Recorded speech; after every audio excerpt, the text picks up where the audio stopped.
welcome to the Album Man. Today I'm going to be taking a look at Alcest's Shelter.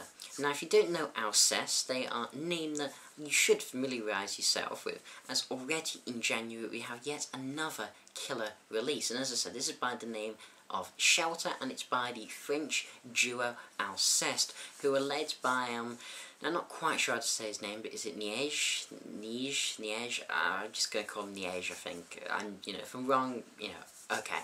And he does the vocals, bass guitar and synths, and then we have Winterholt on drums. And this band's gone through quite an interesting history, as they used to be a black metal band. They're not quite a straightforward black metal, and it's sort of an intensely atmospheric one with a lot of sort of shoegaze elements. But over the years, they've dropped their black metal sound, the black metal vocals even, and on Shelter, they really have completely just thrown it away, and instead they've gone into a more dream pop type direction with some shoegaze and post-rock elements and barely any distorted guitars, really. And I mean, I've only got into this band quite recently, but I've really been enjoying releases such as Le Voyage de l'Âme and Quai de Lune. To me, I slightly prefer Quai de Lune, but yeah, so does Shelter's lighter nature, does this really, cause its downfall? This album's been getting some mixed reception. People are either praising it as, probably one of the best of the year, or some fans are disappointed. So, as I said, is this a downfall, or does it exceed everything they've ever done? So, the album opens with Wings, and this isn't much of a track by itself. I mean, it's just a really nice sort of atmospheric 1.5 minute intro featuring the vocal harmonies from the next track, which this is an intro to Opale. And this just has a sort of a stripped back feel to it before we get into Opale.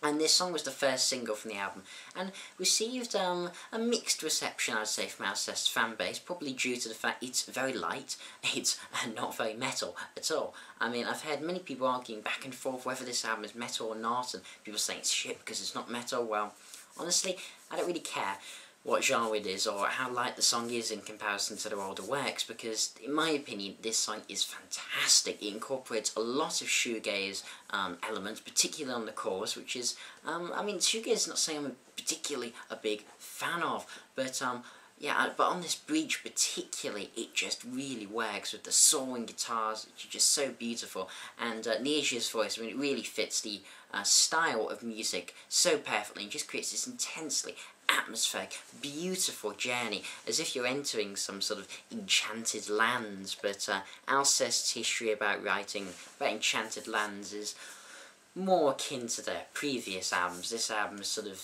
not completely ditched, but it doesn't have as many of those sort of fairy type themes to it. Niege is straight away from on this album, interesting. Now, La Nuit, Marche, Avec, I believe this translates to The Night Walks With Me. My French is not very good. But, and this has a wonderful, fairly simple, sort of echo-laden lead guitar melody that appears throughout the song. And the song actually follows a fairly standard rock structure. And the main thing about it, it just really washes over you as it goes from minimalist instrumentation to, again, these soaring guitar melodies and a big emotional payoff. I heard Niege say this song would be perfect for sitting on a beach next to the sea on a dark night, and that just describes it so well, as the waves of sound just wash over you as they come in and out. And this is one of the poppier, quite dream pop influenced songs, but just so emotionally engaging. Then Voix Sereines. Here we have a beautiful, this is more of a post-rock song, which also boasts the heaviest part of the album. It starts off very slowly with some delightful slow strings in the background, and it's a patient song. There's no need to rush the climax, but instead it so masterfully creates tension as it starts to grow bigger and bigger and get more and more climactic. And it's quite a fragile song up until the 4-minute mark, when just like a nuclear weapon or something, it just explodes, unleashing the most distorted guitars on the album and kicking the song into 5th gear. Not to say it's anywhere near as heavy as on the previous work. You don't get the black metal vocals in here. Instead you have Niege's clean, sublime vocals providing that extra boost of atmospheric depth on top of this sort of the overdrive that really accentuates the beauty and the darker flair of this song. And the song ends with the much quieter atmospheric intro, consisting of simply just a few little noises, kinda, shoegazy. And again, to me, so far this album, it just doesn't let up, with this being my favourite track, Voix Sereines, and I think the extra metal kick really just lifts the song, but without going back into black metal territory. And the crescendo, to me, it almost draws comparisons to Anathema, who are in my opinion the masters of the crescendo, and just the way it's so masterfully built. And then L'Hiver des Muses. This appropriately for its name, because it seems to be about muses, which tend to be associated with the sort of sea. And this has a very aquatic tone to the guitars. They really do have this thick, quite watery quality. And definitely, again, as I said about Nuit, Marche, Avec, this song reminds me of the rolling of the ocean waves. And its darker points, it's almost as if the waves are sort of crashing upon the rocks. And this song, I definitely say it has a darker vibe, particularly from the Asia's almost sinister effect-laden vocals, with the same guitar track just playing repeatedly, which, I don't know, seems almost kind of ominous, honestly. And it's never stopping or changing, but it doesn't feel repetitive, as in the production, the way it's brought forwards and then backwards, and again, almost reminiscent, almost symbolising sort of the ebb and flow of waves and, the sea. And this song doesn't quite have the bite in its crescendo that the previous track, Voix Sereines, did, but instead it just sort of plateaus on a more melancholic, moody and sustained sound. And this is, I'd say it's a strong song. It's not quite as strong as its predecessor, but it's definitely a song I like a lot, and plays with your emotions and just tugs at your heartstrings like a good Alcest song should.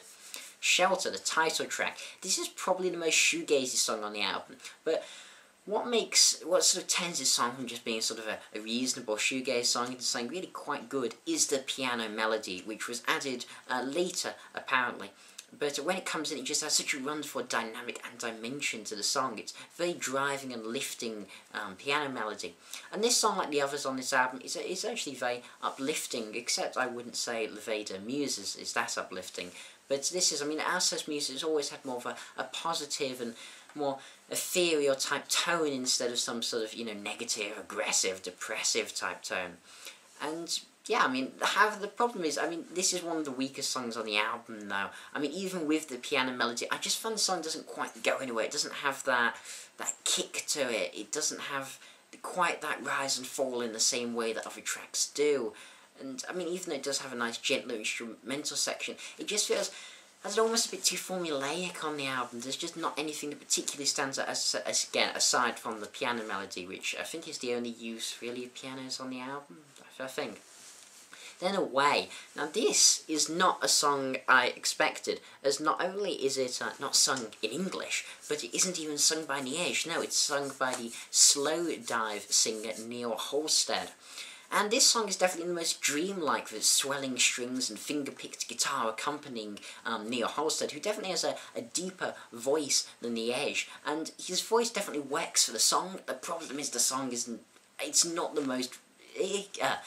the most interesting thing Nuit has ever written. It's a very nice ballad that doesn't really do anything out of the ordinary, doesn't throw anything to surprise me at all. It's pleasant, and the unique novelty of actually understanding the words of an Alcest song, as my French really isn't that great, is kind of nice. But there's just nothing that makes me want to go back to it, unlike some of the other songs, unlike the next song, Away. It just doesn't catch my attention that much, and it's the type of thing I hear a lot of, just acoustic ballads, honestly. But Déliverance, this is not the type of song you often hear. This should be in textbooks as something you look to as a way to end an album. The word epic may be overused, and I'm very guilty of that, but here I genuinely think it's justified, as this song, coming just over 10 minutes, takes you on a journey you'll never quite forget. It's not as happy or upbeat as the other songs, no. This song even will make you feel sad yet hopeful. It's a deeply moving, heartfelt music, again showing the same tendency to repeat a riff over again as other tracks on the album. And again, Nuit shows his skills at creating an atmosphere that not many other bands can really come close to, and not many surpass. And then the way this song gets tenser and tenser, and you start to feel chills up your spine before it releases with these giant vocal harmonies. It's just mesmerising and unforgettable, and one of the greatest things Nuit has ever written, full stop. It's an extremely effective song. It really just blows you away. It's one of those songs that just paralyses you with its beauty and depth as the wall of sounds just encases your ears. It's just so wonderful. And as a whole, this album, I mean, it is interesting the way it goes in a softer direction. And I think this is really helped along by producer, oh god, trying to say this name, more names that are hard to say, Pierre Jean Bergeson, who was the engineer for many of Sigur Ros's albums, and he really helps give this album that ethereal quality it really needed, and the reduction and mixing I think really is spot on. I can't find fault, and it works for this type of music. It's pretty much perfect. However, this album does have some negatives that we have to address. At times it can seem a little too straightforward and to the point for Alcest, like on Away, and follows some fairly predictable music structures and rock structures at times. The other problems I have is a bit of a lack of dynamic shifts. I mean, what I loved about an album like A Quai de Lune was you have those extremes of light with those beautiful, very atmospheric, shoegazy type, guitar parts or whatever, and then you get those hugely heavy, dark black metal parts. And I'm not saying that Nuit should have carried on the black metal direction. I can understand he thought that he had, done it as much as he could and wanted to just go in a new direction, and that's fine. I just thought that maybe it could have done with a few more parts of the distortion, like the climax on Voix Sereines. I'm not saying he should have formulated, like, put them at the end of every song, make every song have a big crescendo, but he could have just in the middle, had a slight crescendo up to a big distortion part and diminuendo and just continue on with the song. But instead, I find that, I don't know, some places it just needs that kick. And instead it has, the album almost has sort of this greyer sound to it. I mean, it's not a monochrome album, that would be way too harsh to it, because it definitely rises and falls quite nicely, and those intensely atmospheric shoegaze moments are really immensely satisfying. But when you get further into the album, after multiple listens, you just want the edge to just throw something else out there, just a bit out of the blue, a bit unexpected, which he doesn't really do too much on this album. Still, this is a journey that no one should pass up on. It is a fantastic album, definitely one, probably going to be one of the best albums of 2014, definitely top 20, top 25 I'd say. And I'm going to give this an 8.5 out of 10. It's an album I like a lot, and I can't wait to see what Alcest do to build upon this new sound, as I think they can only get better and better with this new direction they've taken, and maybe a bit more varied, a bit more complex possibly. So this has been TheAIbumMan. Thanks for watching, comment, subscribe, and as usual, long live rock and roll.